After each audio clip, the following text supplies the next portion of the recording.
এটা গুলশান লেক পার এবং আমি এখন আমার বাসার যে ছাদ রয়েছে সেখান থেকে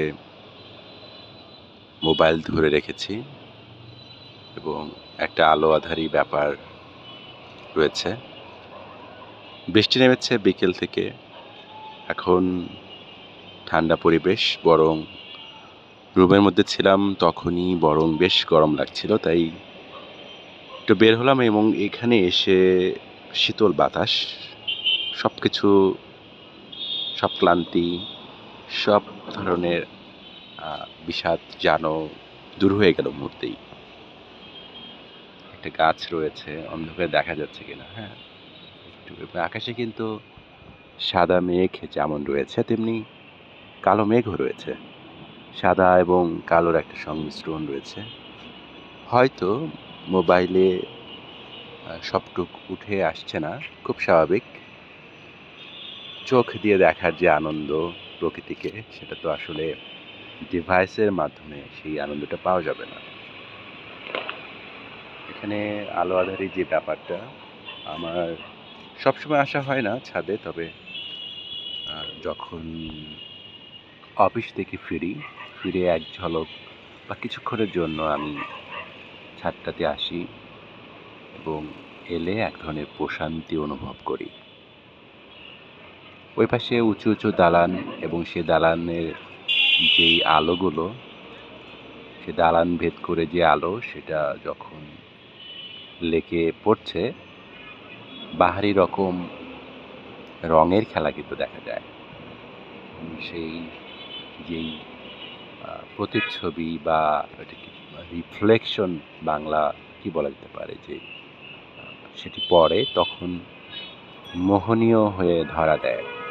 এখন এই যে মোহনীয় হয়ে ধরা দেবার যে বিষয়, এটা এক একজনের কাছে এক এক রকম। তবে আমার কাছে এটা শান্ত একটা পরিবেশ, ঠান্ডা পরিবেশ, বৃষ্টি নেমেছে, ধুলোবালি নেই, এমন একটা পরিবেশ খুব ভালো লাগে যখন ব্যস্ত ঢাকা, কোলাহল, হইচই এবং গাড়ির যে আওয়াজ, কোনো কিছুই যখন থাকে না কিংবা প্রায় নিঃশব্দ থাকে, সেই নিঃশব্দ পরিবেশে কিন্তু এমন একটা আবহ মনকে ভালো করে দেবে, এমনটাই আশা করা যায়। আসলে মন তো আসলে ক্ষণে ক্ষণে প্রকৃতির সাথে প্রভাবিত হয়। যদিও আমি অনেক দূর থেকে আওয়াজ শুনছি, সেটা অবশ্য এই আমার বাসার সামনে যে রাস্তাটা, সেইটি নির্মাণাধীন অবস্থায় রয়েছে এই মুহূর্তে। এই নির্মাণের কারণেই বোধহয় এই পাশটা সবসময় জ্যাম লেগে থাকে, কারণ গাড়িগুলো ঠিকভাবে যেতে পারে না। এই সাততলা বাসার উপর থেকে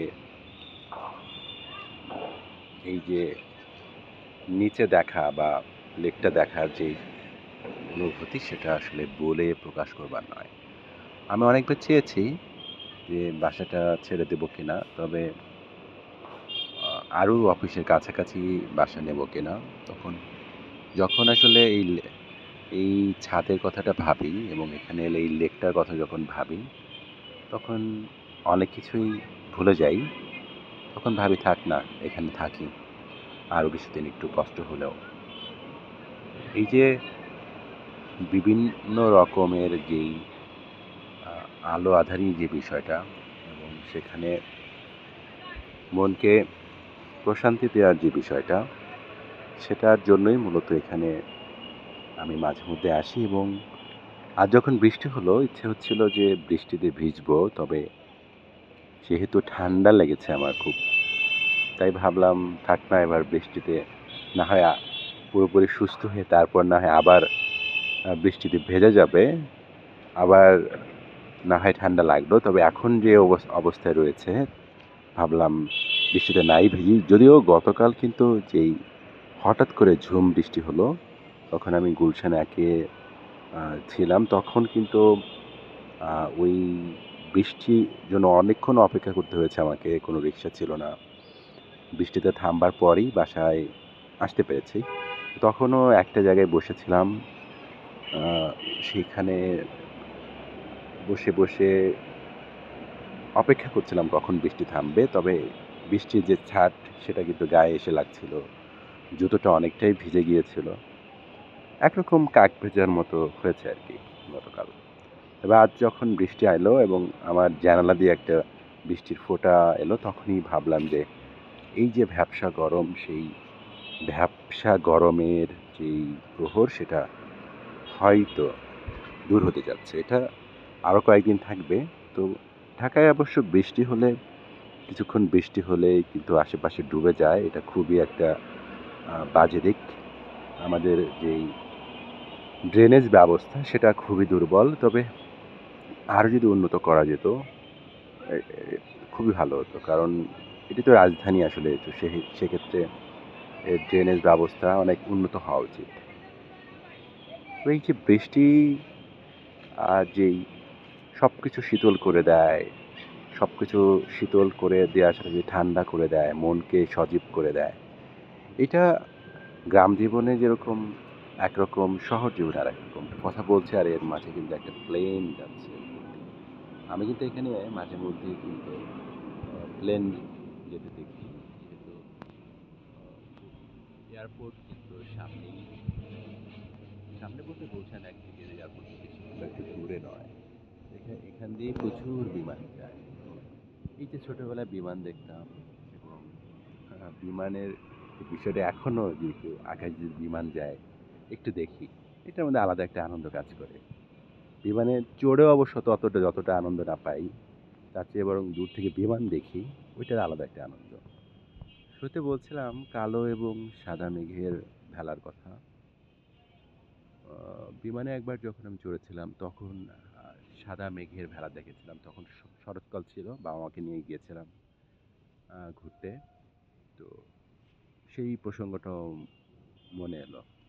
তো এই যে প্রকৃতির যেই স্নিগ্ধ পরশ বা প্রকৃতির মাঝে মানুষ যে শান্তি খুঁজে পায়, কারণ প্রকৃতির বড় অংশ তো মানুষ, অনেক গুরুত্বপূর্ণ অংশ। আমরা বলে থাকি যে প্রকৃতিকে ধ্বংস করে মানুষ বরং আরও সভ্যতাকে উন্নত দাবি করছে, কিন্তু প্রকৃতি আমরা ধ্বংস করে ক্ষতি করছি। সেটা আবার অবশ্য আমাদের মানুষের জন্য আবার ক্ষতির কারণ হয়ে দাঁড়ায়। তো সব মিলে আমাদের প্রকৃতির কাছে আসলে ফিরে যেতে হবে। তো প্রকৃতিকে ধ্বংস না করে এর যে স্বাদ গ্রহণ কিংবা প্রকৃতির সাথে মিশে যাওয়ার যে বিষয়টা, সেটা হলেই বোধহয় আমাদের যে সভ্যতা সেটি বিকশিত হবে। কিন্তু এই যে ইট কাঠ যেগুলোকে আমরা সভ্যতা বলি, বড় বড় দালান কোঠা, হ্যাঁ, রাস্তাঘাট, এগুলো আসলে দিন শেষে সভ্যতাকে খুব একটা এগিয়ে নিয়ে যায় না, বরং আমাদের আর ধ্বংসের দিকে এগিয়ে নিয়ে যায়। যাই হোক, আমি উপভোগ করতে থাকি সন্ধ্যার পর এই যে হিম শীতল বাতাস গায়ে পরশ এনে দেয়, হিম শীতল পরশ, সেটা উপভোগ করতে থাকি। সবাই ভালো থাকবেন।